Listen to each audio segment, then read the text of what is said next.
11 popular lies about CGPA.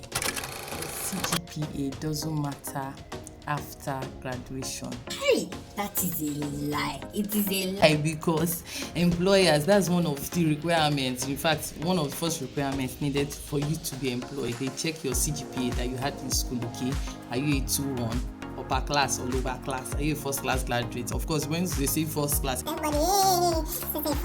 next thing, they will now start checking your skills after.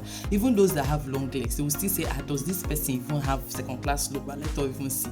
Who employs the third class? Those third class students actually, have to do extra things for them to be able to get employed, and I'll get to that later. Many brilliant students get high CGPA. Hey!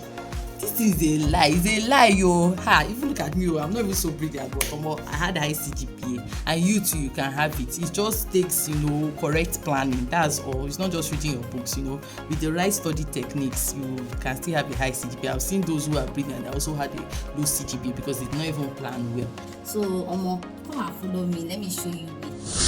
Attending lectures is enough for you to get good grades.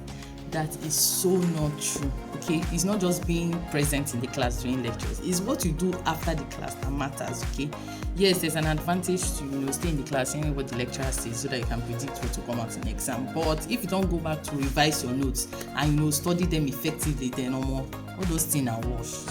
Cramming the night before exam helps to boost your GPA. Hi.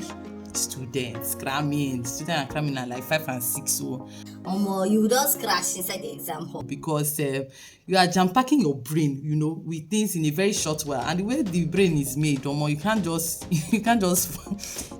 make it to be very fast like that. It builds over time. That's why you say start studying on time, study early, and study consistently, so that you'll be able to retain information more and you don't crash or break down during your exam. For assignments and assignments themselves, individual assignments don't help to shake your GPA anyhow.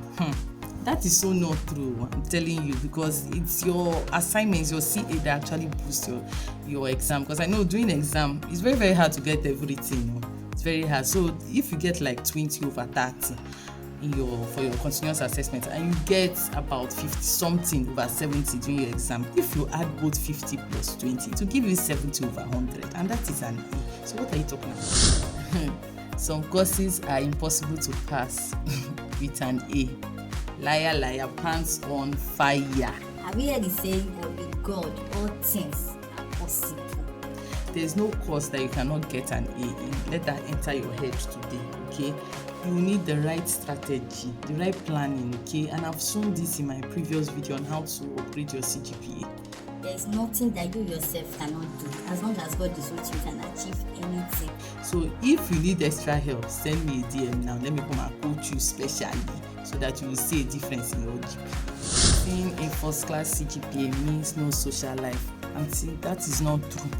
Okay, there's what we call time management strategies, and if you apply these techniques, starting on time, you'll be able to have time to do other things. At least as a student, you should not be reading less than 5 hours a day. As a first class student or second class upper student, 5 hours a day is okay.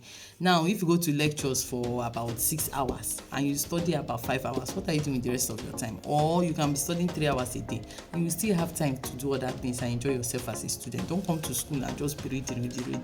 Enjoy yourself, read as well, so that when they come and say, did you go to university, you say yes, you went, and you experience the full life, not partial life. Remember that opportunity just comes but once, so enjoy it fully. For their GPA doesn't matter much. This is so not true, okay? This is why some people's CGPA are very down, because right from your year one, you didn't even know anything about CGPA, and that's why their CGPA is the lowest in their year one. So as they grow, they now begin to have sense.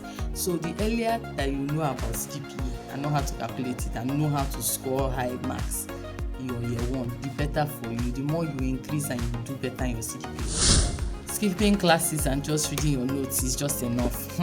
It's not true. Remember the other one I said, going to lectures alone will not guarantee you high scores. So alone, not going to lecture too will not guarantee you high scores.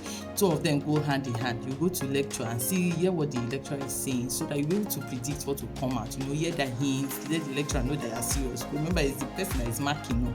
So combining these two will actually help to boost your CGPA. Don't take it for granted. Go for it. And you know that if you don't go for lectures, 70% of your attendance is dependent on whether you write the exam or not.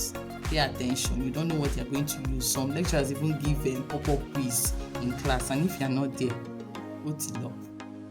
If you fail a course, your CGPA is doomed.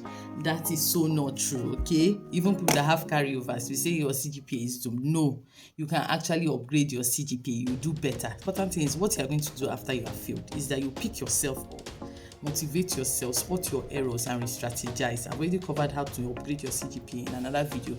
Do and check that out. I'll put the link in the description box below. Do not go ahead to commit suicide because you want to pass.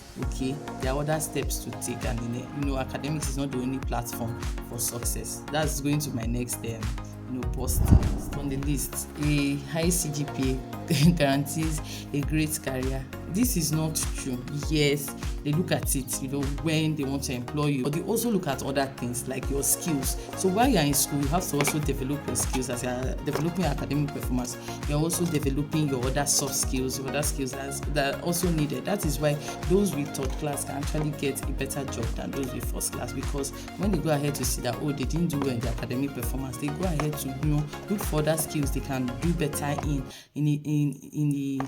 because when they go ahead to see that they didn't do well in their academic performance, they go ahead to look for other skills they can do better in able to boost their opportunity to get that same job you as a first class graduate or second class upper graduate want to get. So don't slack. Everything is very important.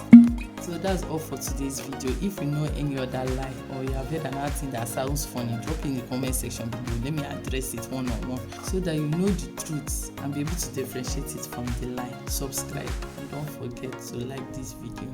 To those.